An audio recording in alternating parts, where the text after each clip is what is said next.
Playing.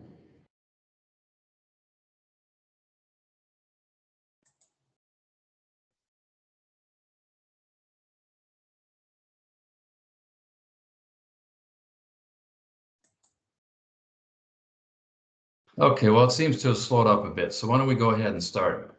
So welcome. I'm Gordon Krantz, president of the College of Performance Management.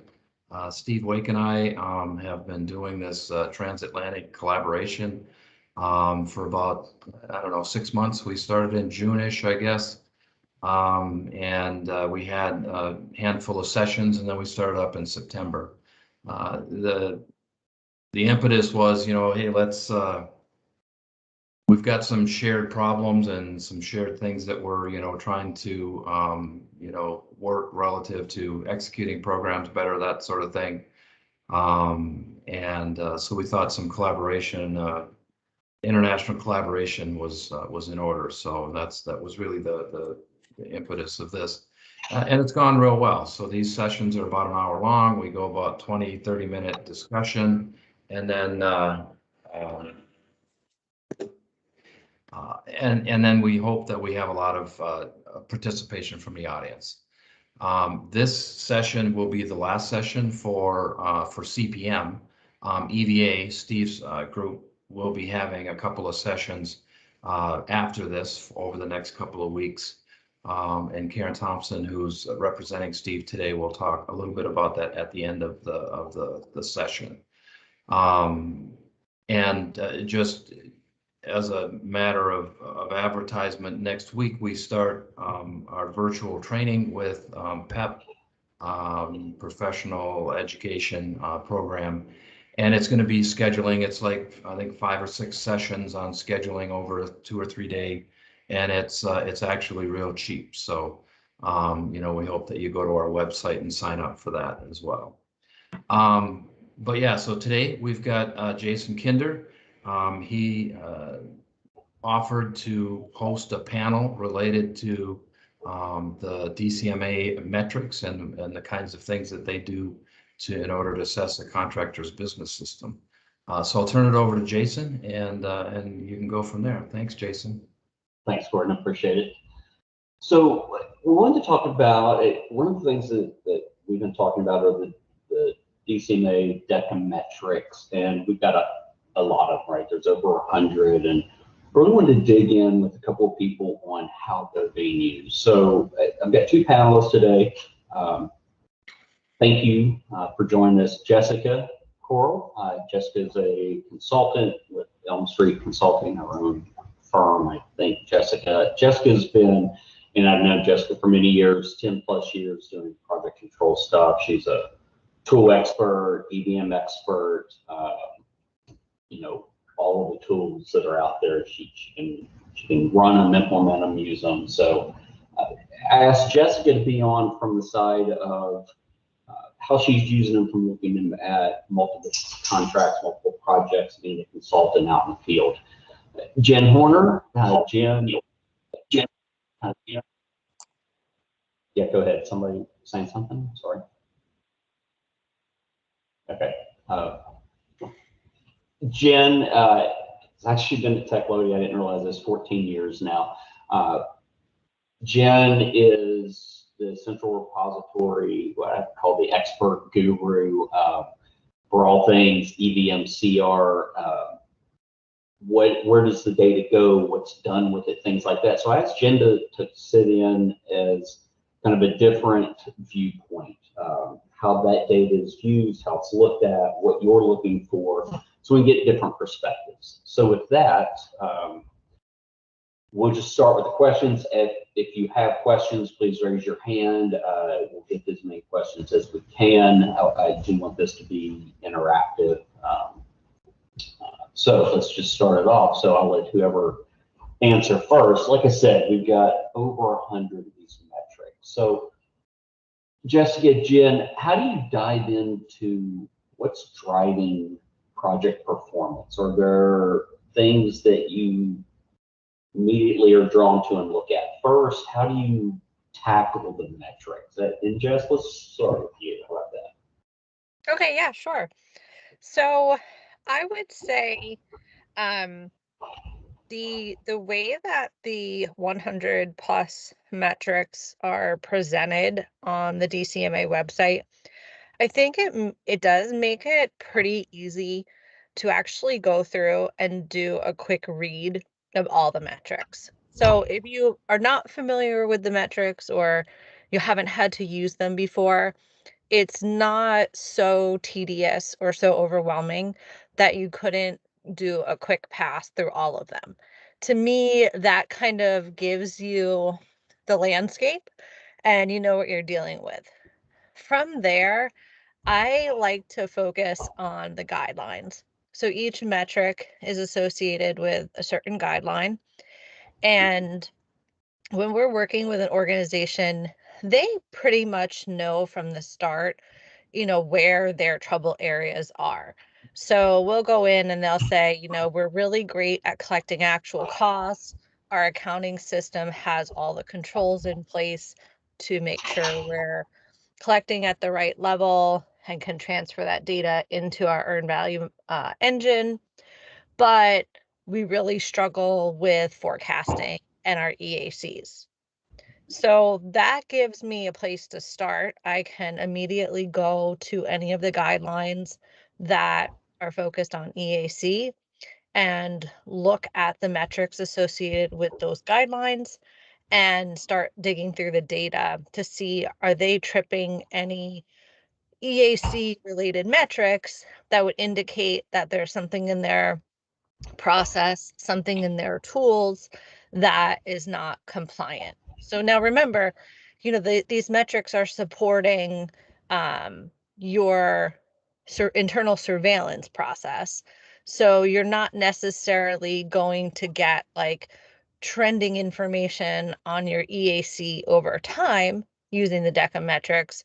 You're going to see, I'm running data validations to check, are my processes supporting accurate data?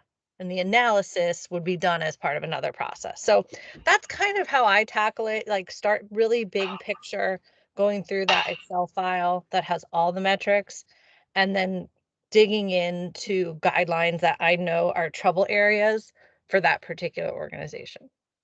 Yeah, I like that approach. So you're going in and a customer or a client is less mature, let's say, in specific areas. So you start there and then dig in.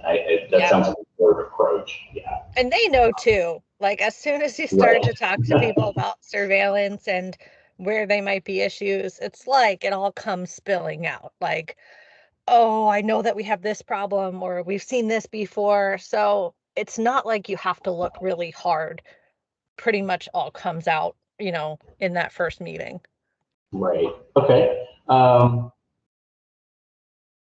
Jen, what about you? How are you as you get the data in from the CR? What's your process? How do you begin? Okay, so I have a few different perspectives, I guess.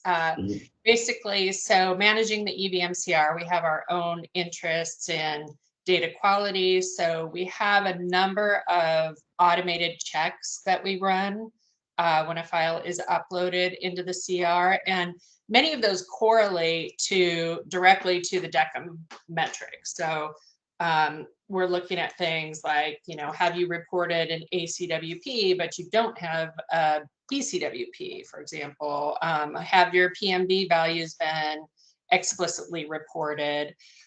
Those sorts of things. And so when I do my trainings with both industry and government folks, I show them, okay, here's where you can find our checks that we do, many of which correlate to the DCMA metrics. And you really need to pay attention to when there are errors that are triggered or warnings that are triggered, right? And so that's one thing. And specifically on the PMB values being explicitly reported, that's also a requirement of the IPMR and the IPMDAR. And so if a file is coming into us and doesn't have those values included, we actually consider that a data quality issue, because we don't have then those values to generate our charts and views to send forward to analysts, et cetera, to be able to do their analysis. At the OSD level, so that's kind of my team. That's what we do. We're looking specifically at data quality and using those metrics. But at the OSD level, they're looking at level 1 data. They're looking at our performance over time chart, which is generated by primarily PMB values. So again, that's kind of where they start to look to see if there may be issues. But the program offices, they're the ones that are probably doing more of a deep dive. So the government program offices would look also at those same data quality validation reports. They'd look at the performance over time chart. And in their case, though, they're not looking just at level 1. We capture data in our database down to level 5. So all the charts that we have in the system will show data down at those lower levels. So it's important, to see those values, populated. So we've got a performance over time. We've got an element performance comparison chart where they're looking at comparing an element from one report with another report. So different report dates, but the same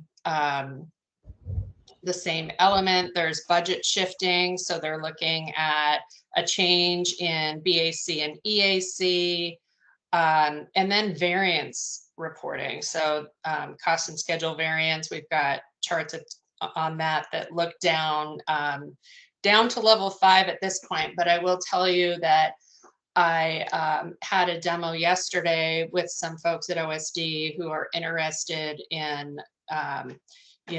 getting into the CR more and looking at the data at the lowest levels that they, potentially could. So currently we only store at a level 5, but in the future it could be potentially at the lowest level of the report. Is the performance over time chart, is that a SPA chart? Yeah. So it includes SPNA and then BAC and EAC. Okay. In there as well. Okay.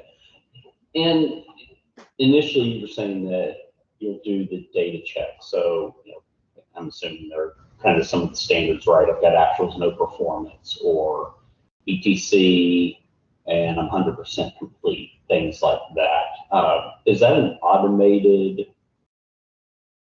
process you run, or how are you guys doing that? Yeah, so that actually happens immediately when the file is uploaded into the central repository. So it would give real-time feedback to industry when they first upload their file and give them kind of in their face. If they've failed any of our checks, there will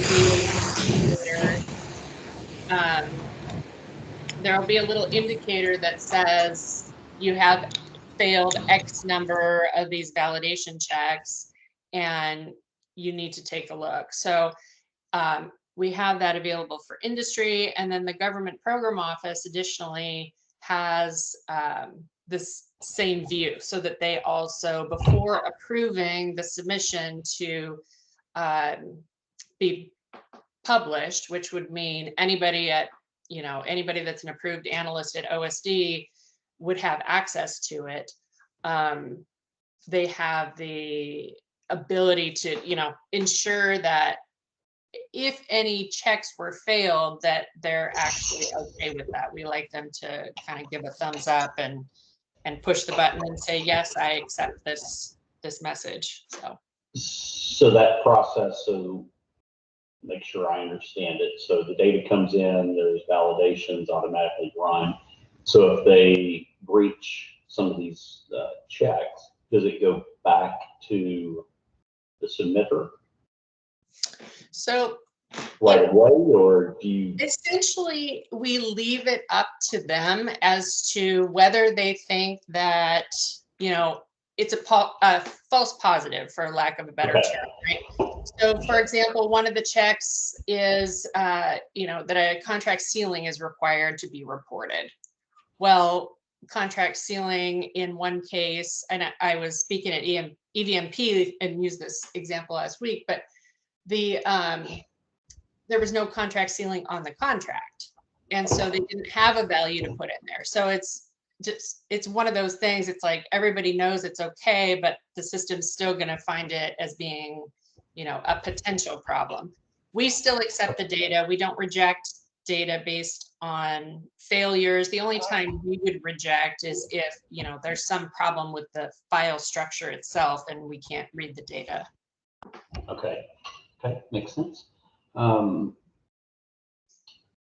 So we've been using these metrics now for a while, and we've seen them increase, decrease, and change over the last few years. But are there metrics that you look at that are key to, one, helping manage programs, or to see things that lead you to want to dig in because there are issues developing?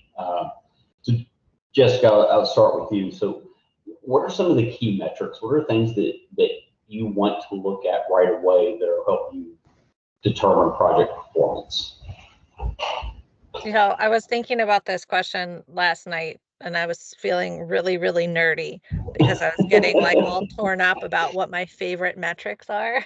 But ultimately, like, I like to use or focus on a combination of some automated metrics and then the manual ones. So there are metrics that are things or related to things that are easy to check. So we've been using that example, you have earned value, but no actual costs, or actual costs and no earned value.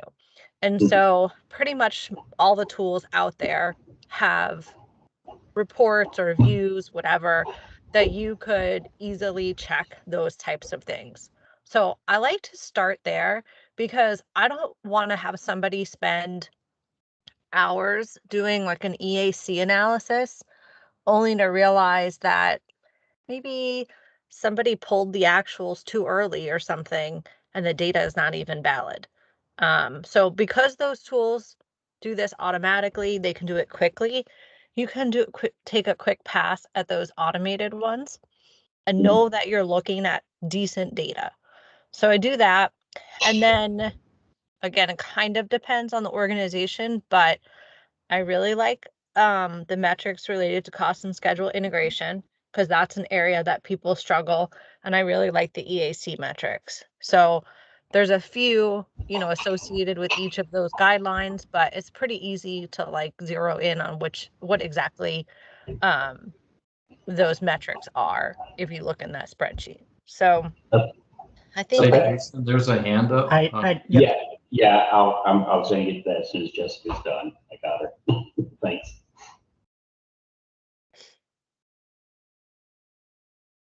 Okay, sorry for the interruption. So Kristen, I see you have your hand up. Do you have a question for the panelists? Yes, I have a question for Jen Horner on the central repository. Is there a listing somewhere that talks that shows what these various checks, kind of quality checks that are done before the data comes into the central repository? So it's not something actually that we have posted anywhere on a public site or anything like that. I did provide Jason a copy of it this morning, so I don't know if it's possible to upload that to the chat. Yeah, I was going to see if we can share that after the call. I'm just going to ask Gordon how we do that. We share Okay. participants. But otherwise, Kristen, are you a user of the Evmcr? No, I work at NASA. Oh. So yeah, no. Oh, hi, Kristen. Hi. But we do, we do our own internal EVM surveillance utilizing the DECMs.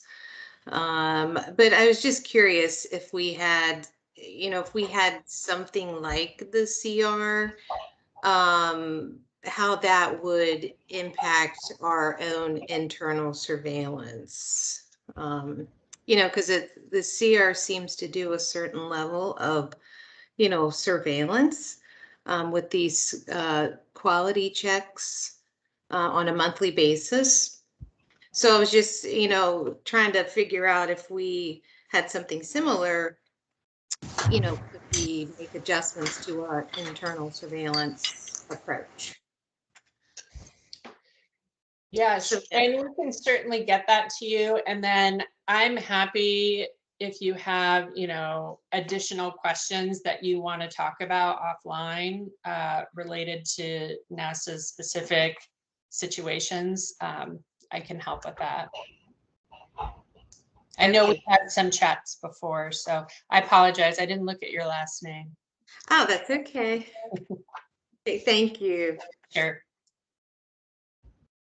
All right.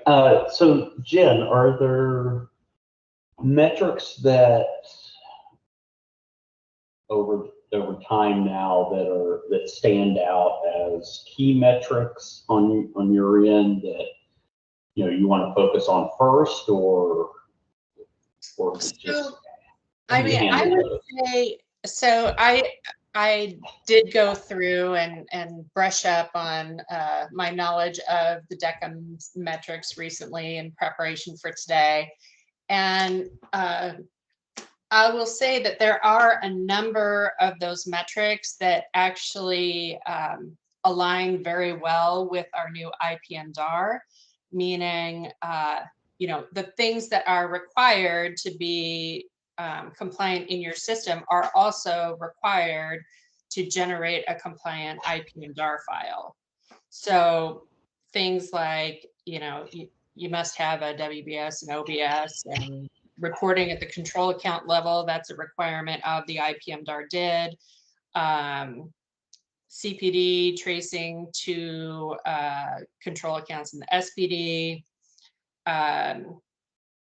Let's see, BCWS, P&A to date, and BCWS to complete. All those things are required to generate an IPMDAR file. So if those fields are blank, then yes, it's possible that we would still accept the file, but it's something that generates more legwork on our end if those values aren't populated, to come back to industry and say, hey, you need to fix this and make sure that your file contains all of the data that's required. So Got it. Okay.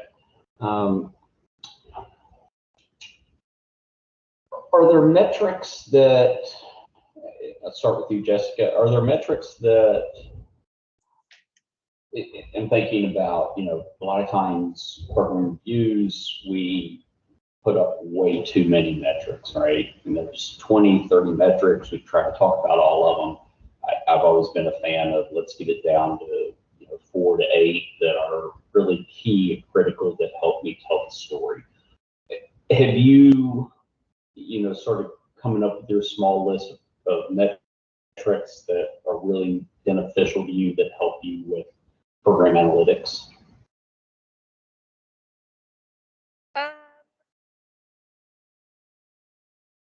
I think that the ones, so I'm just quick, I have the spreadsheet open on my other screen here, so I'm just trying to look at which ones specific, so I can give you specific examples. Gosh,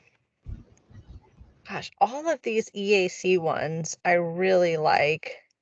I'm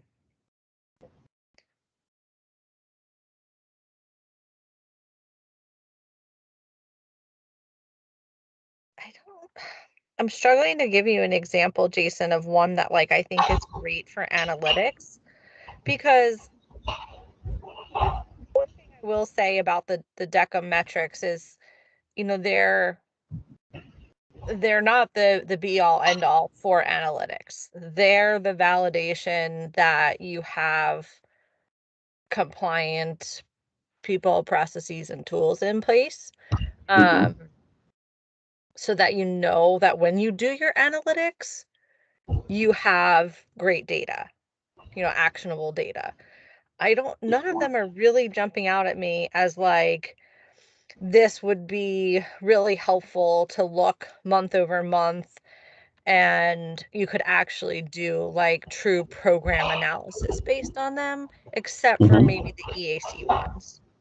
Okay, so you come at it from the approach of, hey, this is kind of my, you could say baseline, but my baseline that I have quality data.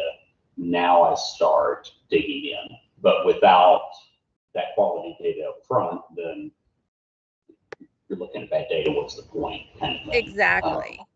Okay. Because like Jen was saying, you know, they have at the CR, you have things available like, you know, an SP&A curve and things like that. So I would rather use something like that for analysis than the DCMA metrics. Okay, fair enough. Gordon, did you have a question? I saw your hand was up. Yeah, first a quick comment. I actually have, and then a comment that I have a question for these guys, and then after they answer, then I have another question or comments. So the way I look at it is that the DCMA metrics, just as Jessica had described, are all about looking at the program reports to try to assess whether the data in it is the content of the report seems to be of data quality, meaning that you know, there's not mismatches in, you know, BAC and EAC and what, you know, certain values that are missing and different things like that. Whereas once you have a report and you submit it into the Evmcr, it seems like a lot of those metrics are more about, did you adhere to the specifics of the actual data format so that it's computer readable by other people to do analysis. And so that's kind of two different levels. And there's definitely some overlapping metrics. Am I right in thinking of it that way, Jessica and Jen? I think so, Gordon. I mean, the analysis that you could do with the metrics to me is like month over month, you know, are the incidences of data issues decreasing or increasing? So you could do that type of analysis, but like true program analysis, yeah, I would think you would use something more like the IPM-DAR data, plotting things on curves, stuff like that. Okay. Jen, how about did I represent the Evmcr? Yeah, so I mean, we do obviously care that the file format, like that's something that's very important. We have to be able to read the data, but we also, there are, like I mentioned, there are a number of checks that kind of overlap as well. So we will accept the file if it fails checks as long as we can read it. But that's, you know, that's not anything that anybody wants, right? If there's bad data in there, we don't want that going forward. And by going forward, I mean, it's going to be displayed on charts and views all throughout the CR. We have users that hook into us via an API and pull our level 1 data and use it for charts and views, Army, Air Force, Navy. We have an OSD component as well that does some level 1 data charting. And so I get calls from them all the time that, hey, this data is wonky. What, you guys need to fix it. Well, yes, we do need to help facilitate getting it fixed, but it's not, we just report the facts, right? So, you don't create or really own the data. Right? Exactly. Yeah, so you can't change it. Yeah, makes sense. So and then I guess the follow-on comment is, what I'm hearing, is that both the DECMs and the EVMCR are really all mechanical checks that really say nothing about, and I'm overstating for effect, say nothing about whether the data is accurate, because you really can't tell whether the data is giving you true status unless you know a lot more information. But at least these two methods give you some indication that the mechanics are solid. However, the metrics that DCMA has inside of the schedule side are there's some of those metrics are actual very in my experience are excellent data analytics that help you understand progress of the program, and those are the ones that are counting completed tasks versus planned tasks, so you can kind of track hey, based on I've had 75 tasks were supposed to be completed to date, I only have 50. Okay, well, then you do analytics on, well, what are those 25 that aren't completed, and when are they forecasted out, and are you projecting out a big bow wave of work that you're supposed to be able to accomplish in the next few months to stay on track, that kind of thing. So I find that the schedule metrics for when I'm analyzing programs tell me what I need to know much more than a lot of the others. And in fact, the progress you collect in schedule actually drives the other metrics, the BCWP and all that kind of stuff. So just food for thought. Yeah, and sorry, go ahead, Jen. Oh, I would just say in the EVMCR, we do less schedule checks. I mean, we really, with the IPM-DAR, the goal was really we want to get this cost schedule integration right. And so now we believe that we've done that. We've now got files, IPM-DAR files, cost and schedule coming into us. And there is a desire on the behalf of the government to start, putting together visualizations to show that cost and schedule integration. So we're excited about that, but currently we don't have anything in place yet, but it is coming. Yeah, no, and that seems fair, but I think that the DECM and the CR metrics are not really intended on analyzing program performance. They're just making sure, as Jessica earlier said, that the data is appears to be solid enough where the analytics actually can happen. Using your example, Gordon, I was just looking at the DECA metrics at the same time. So to give like a good comparison, in DECA metrics, you would see something that says, do activities have a baseline start and a baseline finish date? Do you have any activities that are in progress but don't have an actual start date, right? So that indicate if you have something in progress with no actual start date, what is that doing to your critical path? Whereas the examples you were giving, well, there are also metrics available outside of the DECA metrics where you can look at things like how many activities are hitting the start and finish dates, or how many are missing those dates by more than 10%. So that, to me, that's the analysis. And then you have the, is this data even correct metrics. Yeah, I see. No, that makes sense. Thank you. Jen, a question on the CR. So we're bringing in data every month, right? Every program, or you got a program, and then bringing in data for, say, 12 months.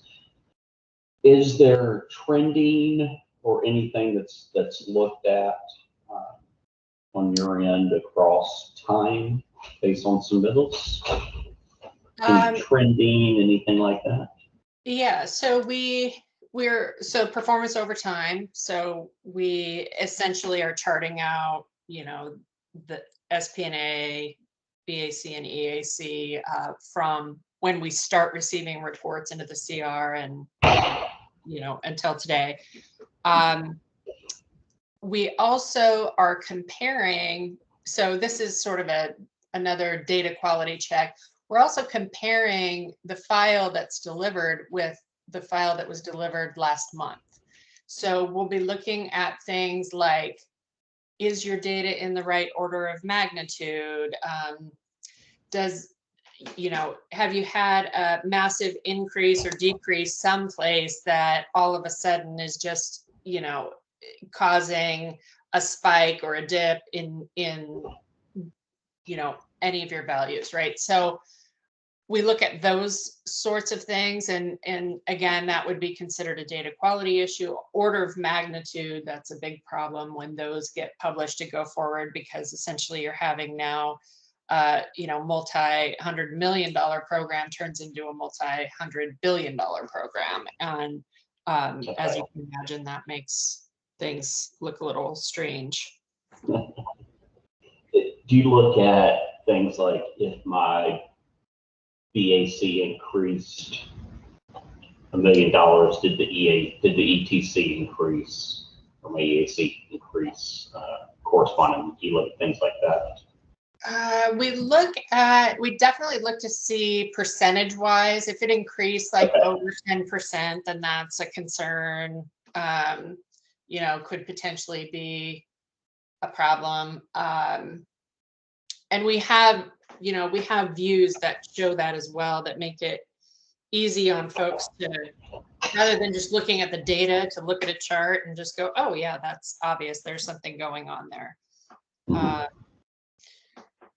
But yeah, I'm just bringing up my.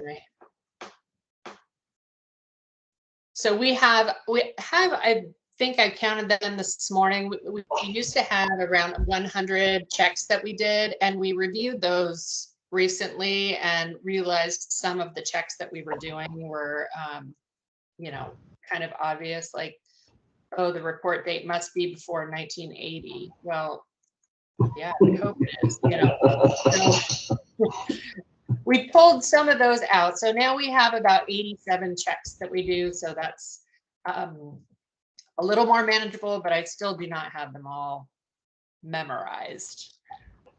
On the spreadsheet that you shared with me, it's your checks. Can I share that? I'm assuming with the participants. Okay, great. So I will make sure that gets shared and disseminated to everybody on the call today. So I've noticed in the comments, people are asking for it, so they'd like to see what you're looking at, obviously. So yeah, we'll definitely get that out.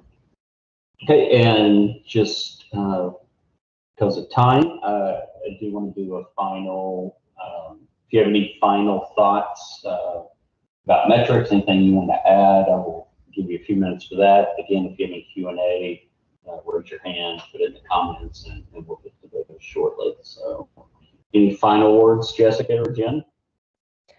I guess I would just say that, like, these metrics are posted on, if you just Google DCMA DECM, you can access them. You can see the Excel file. There's accompanying Word documents that explain like what each one really means. So they're very accessible, no matter what your role within your organization is. So if you're a scheduler and you want to see what some of the schedule metrics are, you can take a look. You don't have to rely on this being like a big, huge change within your organization, or, implemented with a lot of structure around it. You can just go read the metrics and implement them in your day-to-day job, in Excel. So I would encourage, there is a lot of policy around it as well, but you don't have to be involved in that part of it just to be aware. I think that's a great point. You don't have to live and breathe all of the metrics all the time. You can pick, things that are important to your role and dig into those. That's a great point. Thank you. Jen, any parting words?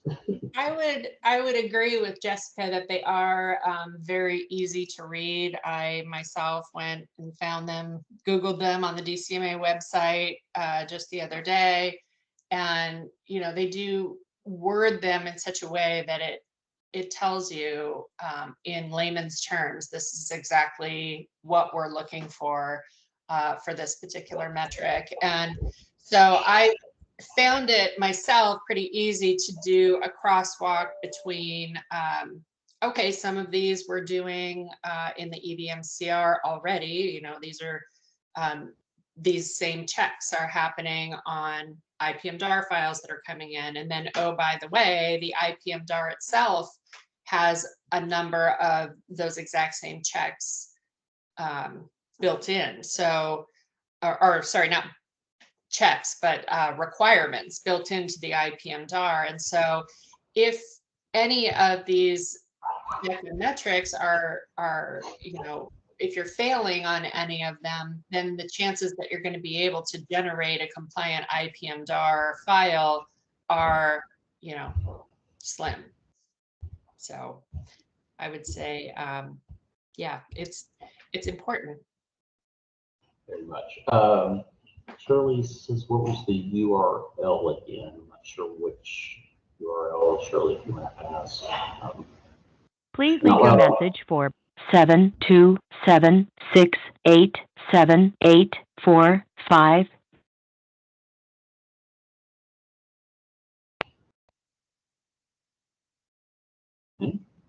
Not sure what that was, so I will be sharing with everyone on the call, or Gordon or someone will make sure you get the file that Jen shared with me today. If any last questions, any last hand raises?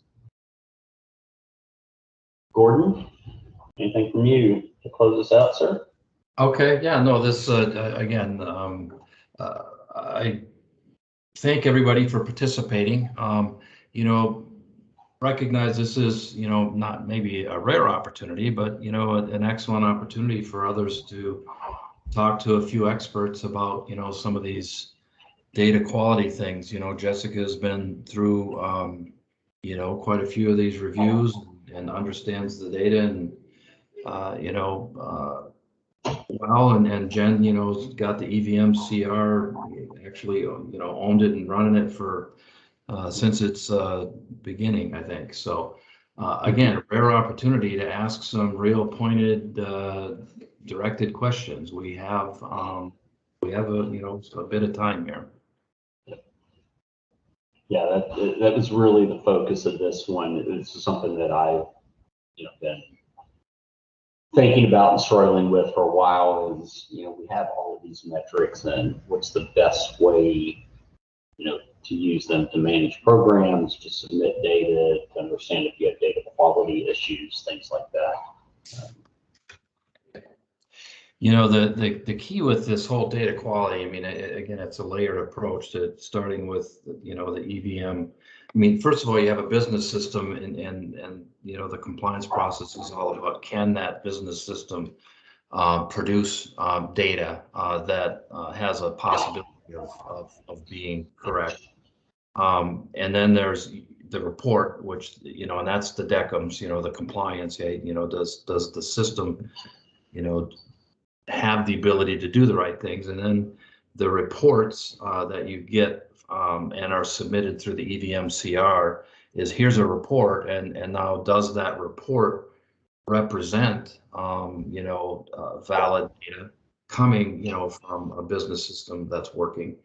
But the real purpose of all this work is not about compliance and not about the data quality. It's about the ability to do analysis and actually understand what you're trying to do on the program. I've been, as a policyholder back, 2011 to 2015, you know, the biggest issue I saw is that it's easy to get consumed with the mechanics and worry about whether the mechanics are right without truly understanding, you know, what is the data telling me, and is the data good enough to be able to tell me something useful, and you know, I just can't overemphasize the fact that it's all about the ability to use the data for decision making, yeah, and that's all of this other stuff is just, you know, precursor support, and recognize that program management is it's not a calculus that has an exact answer to an exact set of variables. It's you know, it's a balance of so many different things that, you know, decisions are made from inputs from a lot of different places. And at least on the cost and schedule, it's important that it's good enough. Does it have to be within, you know, the 3 cents on a, you know, $10 billion program? Likely not. But if you're, you know, if you're 100 million off somewhere, well, that's probably something you should look at. You know, variance, and it's all about looking at the variances of the data. Variances are not bad. A lot of people think that they need to manage a program by doing BCRs to make sure that their plan is as close to one as possible. Again, in my opinion, that's a mechanic, because what you're doing is washing away your ability to learn from history. You know, EV, just as in Agile, it's an empirical process where you want to understand the variances so that you have some better insight as to how to address the variance. Again, it's a very important to make sure that we get mechanics right. Somebody in a busboy. Anyway. And I would agree with that. You know, that's one of the things I've been working on in my new role is variances aren't bad. Variances are there to show that you have an issue somewhere. So you don't manage away the variances. You take the variances and then you understand what they are, and dig in root causes and all that. So I think that's very important, is almost to embrace variances. Otherwise, you don't know where you have issues. And positive variances, I don't think we spend enough time looking at positive variances, or because I've got positive variances, things are good happening on that part of the program. Let's dig into that also. Can we use some lessons learned across other projects? Yeah, that's an excellent point. I mean, that's the same thing. You don't always look at just risks. You look at risks and opportunities, you know. So yeah. And we say risk management a lot instead of risk and opportunity management. Yeah. So Jason, yes. We actually, where I am, we look just as much at the positive if it breaches as the negative, because if it breaches a threshold in either way, it's an issue. You know, you could have a positive variance, but why? Why do you have what are you sacrificing maybe? What are you sacrificing for that variance? So you really have to look at both. Yes. But going back to these metrics, this really interests me because I've been on a contract where I did just that first step of what you're looking for when you do the DCMA metrics is you want to see, is the data reliable? Is this data reliable that I can go on to my next step? And then you basically go on to the data trace and whoever has to do that role.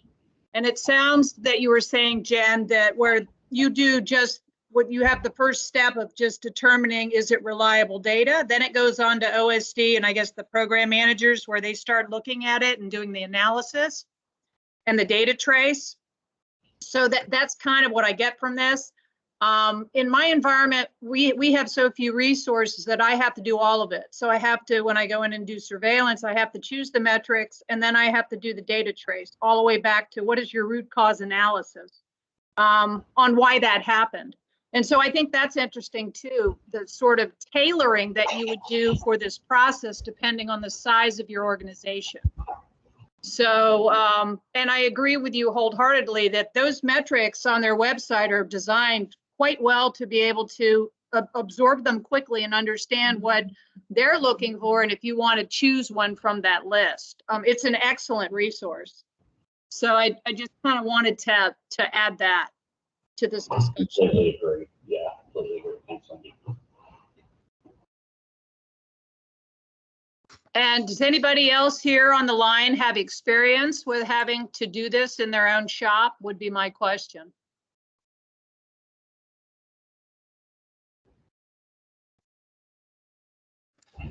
When you all try to answer at once, it's hard to differentiate.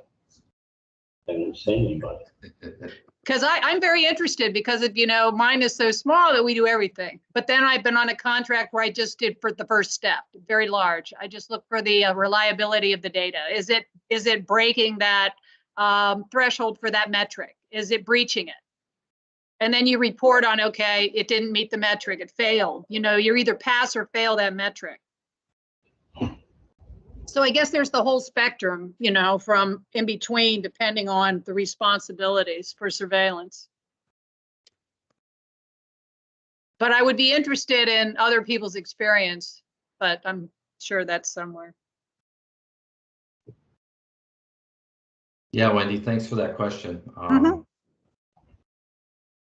All right, well, so, unless, anybody else wants to share their experience or ask a question, we can look to wrap this up. It's a little bit early, but that's okay. What I plan on doing is once we formally close this out, I will stay online for a bit of time, just for discussion if you choose. But before I close, I wanted to introduce Karen Thompson, who's representing Steve Wake, who's Steve, kind of coordinates the EVA sessions. And Karen, you did mention, you were sad to see that we were, not going to be doing any. And so I didn't mean to say that we were going to end the relationship. It just meant to say that this portion of the transatlantic planned set of things, and we're going to be transitioning more to trying to the PEP training and our champion series, which is very similar, but maybe a little bit more formal and maybe have a little bit longer sessions as this IPM series. And we'll certainly be collaborating and sharing distribution lists, and maybe some of the sessions will be international. Brilliant, thank you. Main thing I wanted to do was give a plug for next week's activity that we're leading from the UK, that sort of, as you say, maybe finishes the transatlantic collaboration to date. For those that don't know me, I know I have been on most of the calls I think we've had. I'm one of the co-founders of something called Responsible Project Management. I put a couple of links in the chat there for those that may not be aware of what we've been up to. For those of you in the data analytics camp, and I'm guessing that's most of the people here, the event that I would like to highlight actually is not next week, but it's on the 17th. I've just put a link in. So our events tend to be on a Wednesday, but I'm sure we'll be talking to Steve about how because we're collaborating with him as well, and sort of it's really great to have a sort of a three-way organisational collaboration. But on the 17th, we're hearing about mega project sustainability and the TriZ way of, it sort of is a link with systems thinking, but it's also the data side of things. So I'm sure that will be of interest to many people on the call at the moment.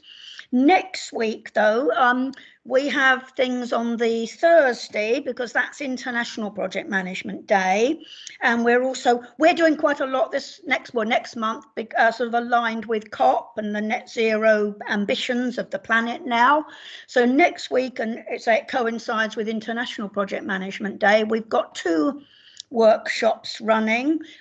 We've got a workshop, but before that we've got a conversation club event that is very much in the style of these, but we'll be hearing from Professor Darren Dalsher, who many of you may know that name. He's an absolute sort of leading light in project management around the world.